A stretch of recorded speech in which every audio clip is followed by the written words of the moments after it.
that the matric results are in, prospective students are scrambling to enroll at institutions of higher learning and to apply for funding. But how can those who don't qualify for state funding access those bursaries? Well, Magdel Pretorius is the acting head of student recruitment at Stellenbosch University, and she joins us now for some insight into what parents and students, I suppose, need to know. Magdel, thanks very much indeed for your time. I mean, at this stage, is it too late for us to be having a discussion for funding for last year's matric students? So thank you so much for having me, Michelle. I don't think it's ever too late to have a discussion on funding. Most institutions have kept aside some funding, I would say, for prospective first-year students. But it is, however, crucial in the journey to prepare to come to university to ensure that you investigate funding opportunities prior to enrolling or even whilst you're applying, to also look at those opportunities. Yeah. And I suppose this is an important discussion perhaps for even the grade 11s of this year and the matric students of 2022 to talk about how far in advance do I need to start planning, applying for bursaries, looking into funding options. Absolutely. I would say that the process goes hand in hand, if not even more important than checking that you meet the requirements, is actually to also do your homework on what are the funding opportunities that are available, what's the criteria, how do you apply, because depending on the bursary, it could be that you need to apply on a different platform than the university's internal platform, could be a company's funding. So there are so many opportunities for funding as long as students just do, or prospective students do their homework prior to the time. So Magdel, give us some practical tips this morning. Aside from applying to universities themselves, and of course, when applying to NSFAS, the National Student Financial Aid Scheme, there is the issue around this missing middle, that group of students that whose parents don't earn enough to pay for university, but they also earn too much to qualify for the National Student Financial Aid Scheme. How do I go about, and where do I start looking in terms of not only bursaries from universities, but bursaries from corporate South Africa as well?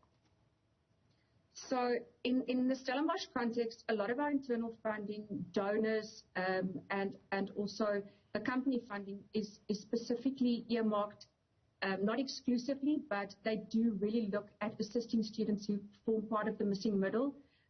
Because we know that NSFAS takes care of the students in the category of below 350,000 Rand.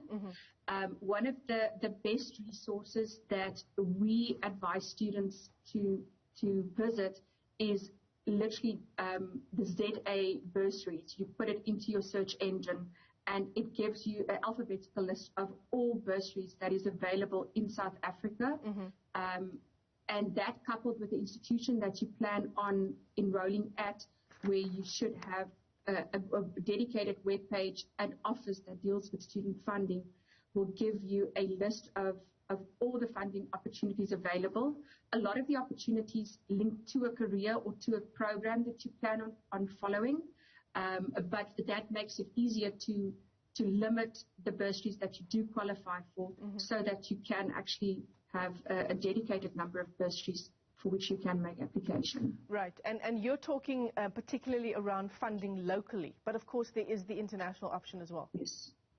Yes, absolutely. So there is options for international funding if you plan on studying abroad. Most of those are worked through the university outside of South African borders.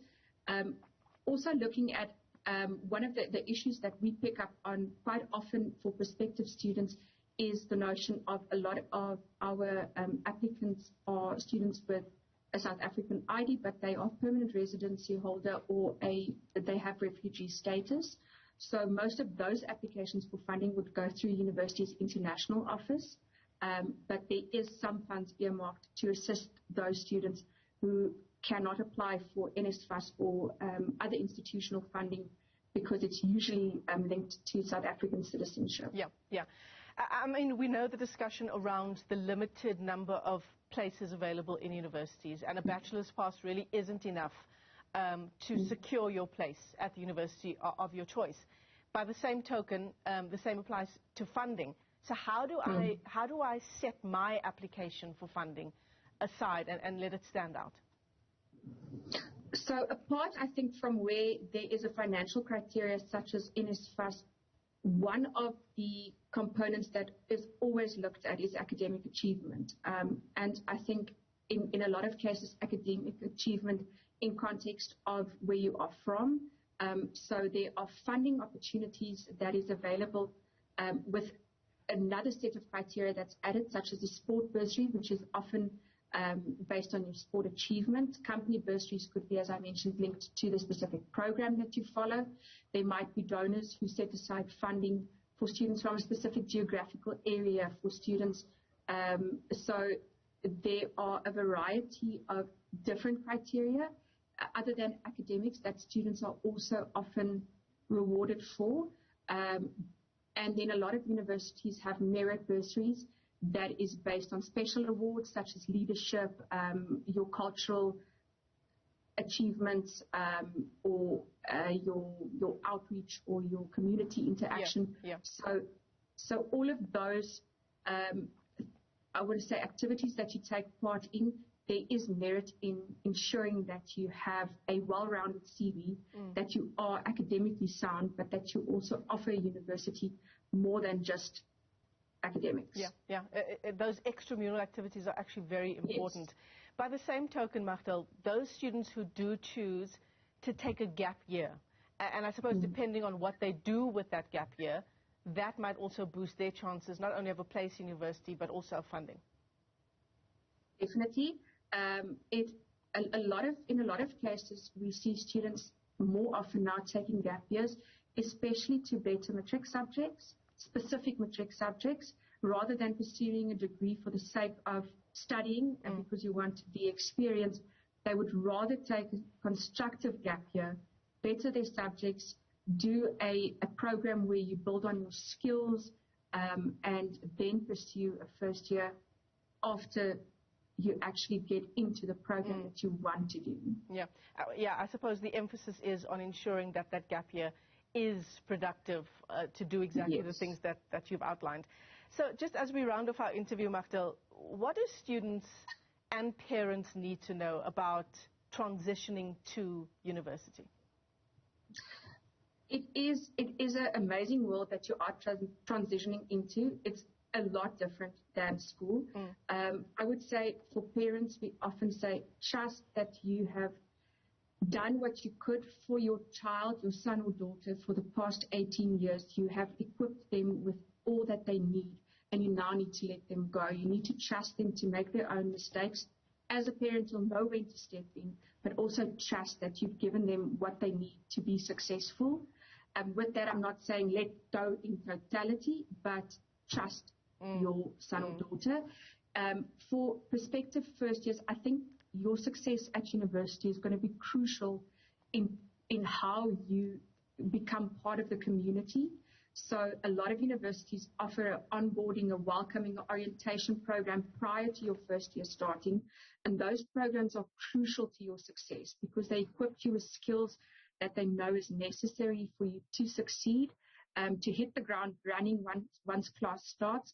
And with that, it's also important to enjoy university, enjoy the social life and the freedom, but with that comes the responsibility of ensuring that you stay absolutely on par with your academics, because if you fall behind, you are going to have to put in a couple of midnighters to catch up, and it's going to catch up with you. I think with university, we often joke you're a small fish in a big pond. Class is 300 and not 30. You need to qualify to write an exam. No one's going to hunt you down for your assignments.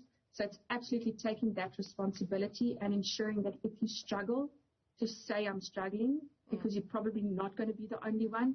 So know what support services is available and reach out in time. Yeah, I think that's a really important point, that last one that you make there, that no one's going to hunt you down and make you do your assignments or make you go to class. It's all just up to you. And the support services, make sure that you know which support services are available at universities. Magdel, let me thank you for your time this morning. Some wonderful advice there for those who are entering tertiary education and, of course, those who are still in school and about to do so in the next couple of years. Magdel Pretorius is the Acting Head of Student Recruitment at Stellenbosch University.